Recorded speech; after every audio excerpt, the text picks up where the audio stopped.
Alors avant de vous dire quelque chose, je vais vous faire écouter quelque chose. Vous vous souvenez de cette chanson ? Tu as volé, Bien sûr. Ah oui, oui, oui.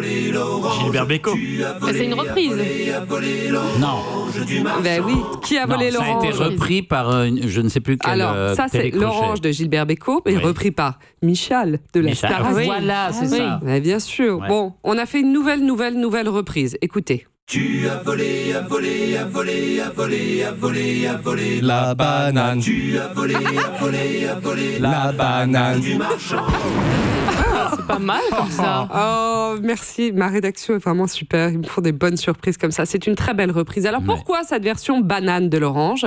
Bah, parce que la banane est bonne. Hein. La banane, elle est remplie de potassium. La banane, c'est vraiment un fruit polyvalent, vous voyez.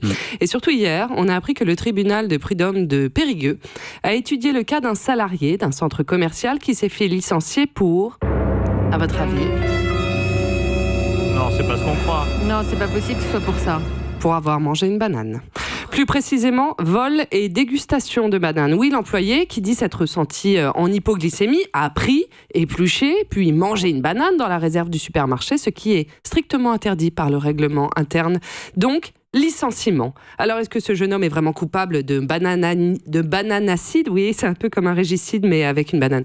A-t-on trouvé les empreintes digitales, d'ailleurs, de l'accusé ou de son ADN sur la banane ? Mais non, on ne sait pas, puisqu'il a mangé l'arme du crime. Bref, le tribunal des prud'hommes rendra sa décision, ça n'est pas une blague, le 11 décembre prochain.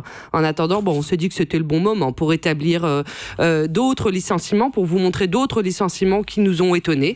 En 2012, un employeur d'une usine de voitures dans le nord de la France s'est fait licencier pour abandon de poste après avoir fait une pause pipi lors d'un discours d'un patron de la société. Licenciement.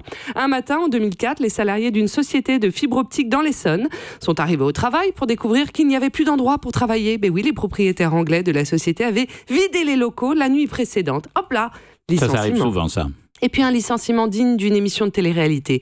Les salariés d'une société d'audiovisuel dans l'Ohio, aux États-Unis, ont dû voter pour savoir si oui ou non il fallait virer un collègue comptable. Et devinez quoi ? Ils l'ont viré.